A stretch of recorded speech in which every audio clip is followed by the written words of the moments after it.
Chapter 7, Texture. Texture refers to the way melody, rhythm, and harmony synthesize to become a piece of music. It most generally describes the vertical aspect of a composition rather than the horizontal components we have discussed thus far. Density.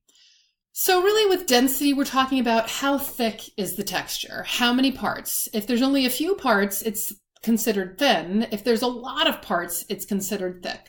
So it's really like how many parts, count the number of parts. Which one is the thinnest? Which one is the thickest? Range. We're talking about the distance between the highest and lowest notes. If there's only an octave, it's probably narrow in range. If it's, the bottom C to the other C at the other end of the piano, it's very, very wide. Types of textures. Okay, so the first type is called monophonic. Mono meaning one melody line. What is a monophonic texture? We're going to be talking about cantus firmus in the next chapter, but basically anything that's by itself, one part. The only person that's playing is one person. There's no accompaniment. It's just one thing. A lot of the Bach cello suites can be considered monophonic texture. That said, there are a lot of Bach pieces for one instrument with multiple parts, so wouldn't necessarily be monophonic. So you got to be careful. But it's also parallelism, where the melody is doubled at the octave, and species one counterpoint. We'll be talking about that in the next chapter. The second type of texture is called polyphonic. Poly meaning many, meaning there's two or more lines moving independently or in imitation.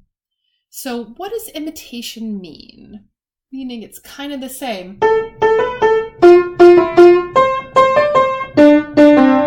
Even though they're not exactly the same, they're very, very similar. They're imitating one another.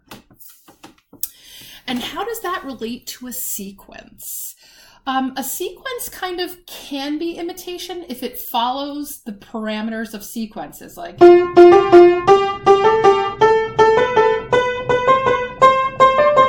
that could be, that's way too many sections, but that could be a sequence. But imitation isn't always a sequence. The most important part of polyphonic music that you understand is that there's multiple entrances of a melody and multiple melodies going on at the same time.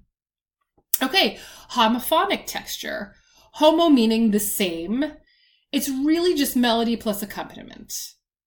I'm going to go out on a limb and say 97.23% of all classical music is homophonic and melody plus accompaniment. So I'm going to tell you on the AP, when they ask you what type of texture it is, you're going to answer melody plus accompaniment or homophonic, okay? So how does homophonic differ from polyphonic? In homophonic music, the accompaniment is playing a supportive role rather than an independent melodic role. In polyphonic music, you have multiple independent melodies. That's the huge difference. And the last type of texture that we'll be discussing is homorhythmic. Again, homo meaning same, but it's the same rhythm. It's hymn style or chordal homophony. So how is this different from just general melody plus accompaniment? It's not melody plus accompaniment. It's usually in choral music, but without accompaniment. It's the chorus singing SATB, soprano, alto, tenor, bass, all together, moving in the same rhythm, but singing different parts. Okay, so we're going to have to analyze these things. So the first thing that we're going to be analyzing is a primary melody, or PM. In melody plus accompaniment, there's only going to be one primary melody. In monophonic, there's only one primary melody. But in polyphony, there's more than one primary melody. If you're going to label something polyphony, you better make sure that you have lots of primary melodies marked. Okay, secondary melody, an SM. It's melodic material that's just not as important as the primary melody. Are you going to see it a lot? Probably not. Parallel supporting melody, a PSM.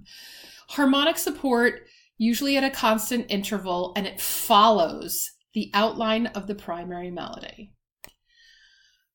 The last two kinds of analysis are static support, SS. You're going to have sustained chords or tones, could be a pedal point, or a repeated melodic or rhythmic figures, or an ostinato. An ostinato will come up on the AP. Certainly we will talk about it as it's a repeated figure. A composer, Holst, he wrote an entire movement called ostinato, and basically it's the same figure over and over again. It's the same thing over and over again. Look it up. Holst, it's the St. Paul Suite. The second movement, I believe, is called ostinato. Number 5, harmonic and rhythmic support, HRS. In a hymn structure like homorhythmic, the harmonic support of a primary melody and melody plus accompaniment, the accompaniment serves as harmonic and rhythmic support. It's just supporting the melody.